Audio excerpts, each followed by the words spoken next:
It's clear that the latest update has a lot to offer for Zenless Zone Zero players.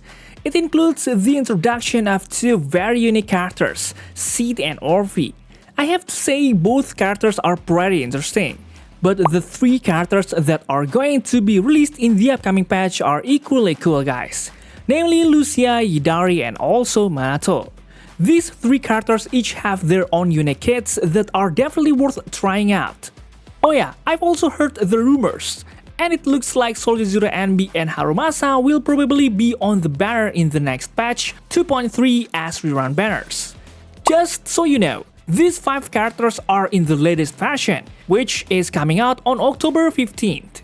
I know, I'm sure you're all sick of me talking here, right? I'm Hoyostation and let's move on to the gacha recommendation version 2.3, let's do this. Do you have a character or weapon in the game that you really want but you don't have enough stellar jades? Here's a smarter way to recharge your favorite games like Genshin Impact and Honkai Star Rail. Look no further than Lootbar. Lootbar is the most reliable top-up platform. It saves up to 23% for all orders compared with the official channel, and it provides an 80% off for your first purchase. It's 100% safe as you will only be using your UID. We will buy pack for 3000 stellar jades for $42, which otherwise would have costed $50. Totally saving $7.5. We received the crystals we purchased in the less than 3 minutes. All recharges will be done through the official channel with miHoyo, which allows you to enjoy all top-up offers. Ready to level up your gaming experience? Check the link in the description to get the amazing discount. As always guys, before we get into the video, I want to let you know that all the info in this video is still just a rumor. So there's a chance the info in this video could change in the future, okay? Alright, so the first agent we're going to talk about here is Lucia. Lucia is an agent with the Ether attribute and the support role, and she will provide specific buffs to agents with Rapture role. Lucia can give her whole team a big boost with the status called Dark Break. Lucia can activate this status when she uses either an EX special attack or her ultimate. The amount of sheer force granted depends on Lucia's maximum HP. The higher her maximum HP, the greater the amount of sheer force granted. At its maximum, she can provide up to 900 points of sheer force for 20 seconds.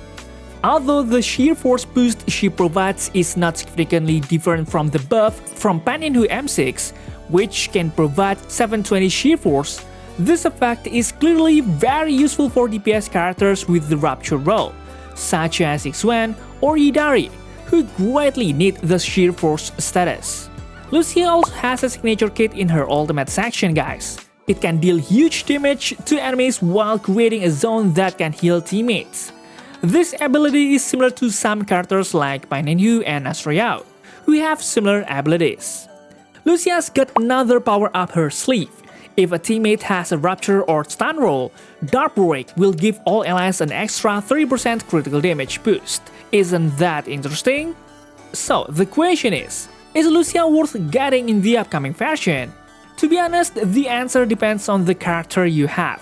If you've got a Rapture team already or are thinking of getting Yidhari in the next patch, then Lucia is definitely worth grabbing. As I said, adding sheer force between Lucia and Paninhu M6 isn't that important. But Lucia's damage output is way different from Paninhu's, since Paninhu's damage output is low as an agent with a defensive role. But if you're not planning on making a Rapture team or don't have an agent for that role, then this character might not be the best pick since her kit is really specific to certain teams. So, taking all that into account, I'd give it a solid 8 out of 10. These agents got a solid, even great kit for Rapture teams, but that's also one of her major weaknesses. This character won't be useful for teams outside of Rapture teams. But this character's got a plus side. She can team up with Paninhu, which boosts the sheer force received by the Rapture character even more. Alright everyone, next up is Yidhari. Yidhari's got the Ice attribute with Rapture role, so she can deal damage based on her percentage of her HP. The lower her HP, the more damage she can do. For example, if Yidhari's HP is below 40%, she will get an 80% damage increase. This is a big deal, especially since the buff will always be active as long as her HP stays below 40%.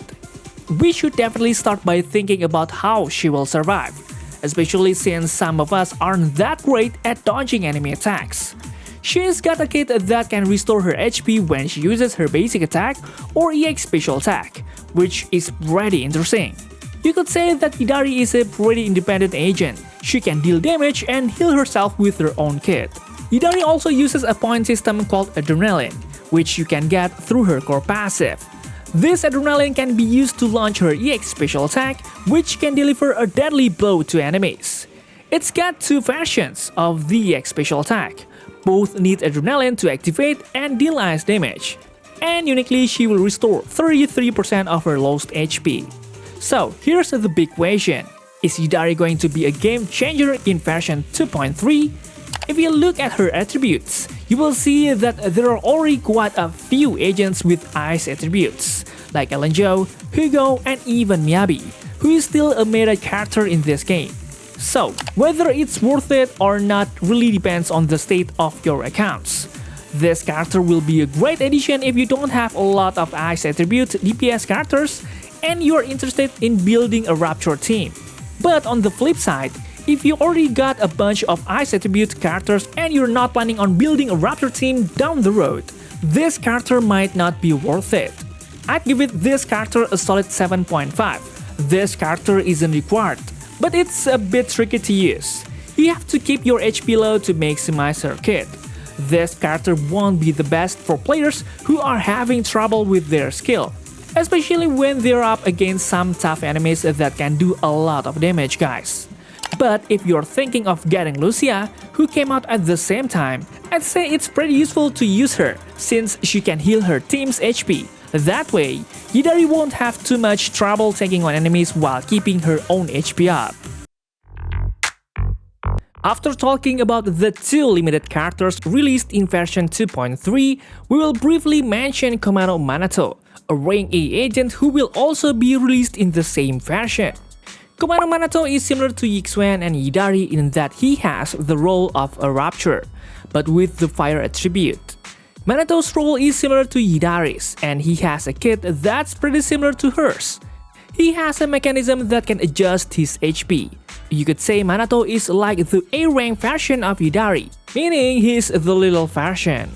Oh yeah, Manato's got awesome ability that lets him deliver some pretty deadly attacks. It's all thanks to his core passive, which gives him this ignited state. This status can make basic attacks stronger and let the user use EX special attacks that deal deadly damage. On top of that, his basic attack also improved, so he can do a chain of up to 4 strikes that do a lot of damage. Manato's got a self buff that increases critical damage by 60% and adrenaline recovery rate by 100% when Manato uses HP to attack with enhanced basic attacks. This buff will let Manato deal a lot of damage and fill his adrenaline faster. Overall, as a rank A agent, Manato's kit is pretty solid and competitive with other S-rank agents, but his total damage output isn't quite on par with Yidhari's. So, would it be worth getting this character in future versions? I'd give it a solid 7 out of 10. As I said before, Manato is a Rapture character with a kit that's kind of like Yidhari's. So, if you don't have a DPS character with the fire attribute or a team with the Rapture role, this character is worth taking. He might not be an S-rank character, but he's pretty reliable, especially if you are newbie getting used to endgame content with certain buffs, like the one for characters with Rapture role. The team he needs isn't too difficult either. If you are a new player, you can form a team consisting of Commando Manato, Penyenhu, and also Nicole. They are quite easy to get, so you should be fine. Now we will talk about the agent who will be rerun, which is Soldier Zero Anby. Soldier Zero Anby is an attacker type agent with an electric attribute. She can deliver attacks through the Aftershock ability. She has a feature that marks the enemy with Silver Star when you attack. For every 1/3 Silver Star mark received by the enemy, they will get 1 White Thunder, which can stack up to 3 times.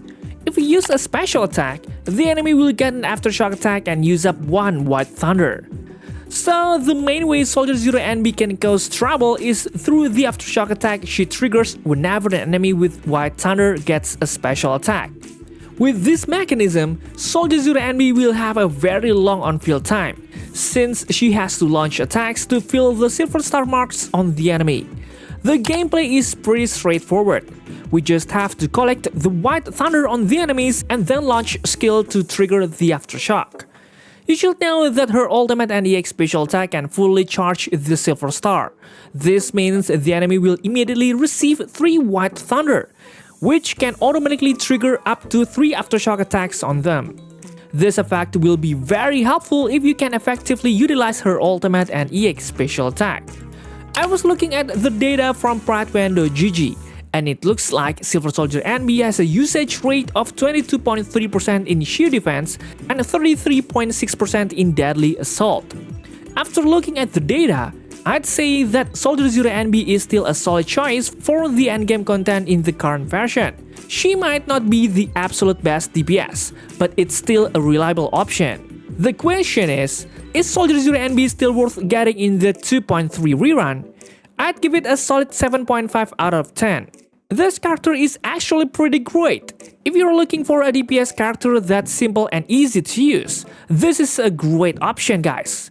But if you're looking for an agent with higher damage output but more complex gameplay, you can try out new agents like Yidhari or wait for rerun of Yixuan, who's one of the strongest agents in the current meta. If you are new, you can go with Soldier Zero Anby. Even though the damage she deals isn't as high as some other characters in the current meta, her gameplay and mechanics are pretty simple and easy for new players to pick up. Also, there are a bunch of free-to-play team options for Soldier Zero Anby, like Pulchra and Nicole, who are both A-rank agents. Anyway, she is a great pick if you're just starting out in the game.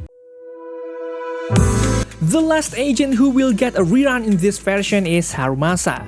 Just like Soldier Zero Anby, Harumasa is an attacker and has the electric attribute. The difference is in the gameplay. Harumasa requires extra skill to use his kit to the fullest. He can deliver hybrid attacks, including both melee and ranged attacks. We've got to understand the gameplay mechanics if we want to deal maximum damage. Harumasa can provide electro quivers around enemies. These electro quivers can be used to deal extra electric damage to enemies and also apply electro prison to them. If the enemy has at least 2 stacks of electro prison, they'll be marked with an X. When an enemy is marked with an X, Harumasa will enter Awakened Mode, which will increase the damage of his dash attack. Harumasa also has a core passive that increases the critical rate of the dash attack Hiten no Suru Slash by 25% and critical damage by 36%. This will definitely make Harumasa's attacks more likely to trigger crits. Also, Harumasa's extra ability will be really helpful. If the enemy is in stun or anomaly status, the damage received will go up by 40%. This character is a perfect match for stunners characters like Qingyi or Trigger, who have the same attribute. I was able to get some data from Pride.GG, and it looks like Harumasa has a usage rate of 6.7% in sheer defense and 13.2% in deadly assault. These numbers are way lower than Soldier Zero Anby's, who still has a usage rate of about 30%. I get this number because Harumasa is an S-rank agent that's given away for free and doesn't do better damage than other limited characters. So, is Harumasa going to be worth taking in the future?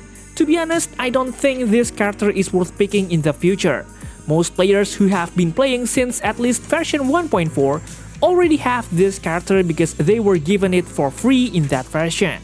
Along with having better characters in the same patch, like Soldier Zero Anby, Harumasa's usage is a bit tricky for new players.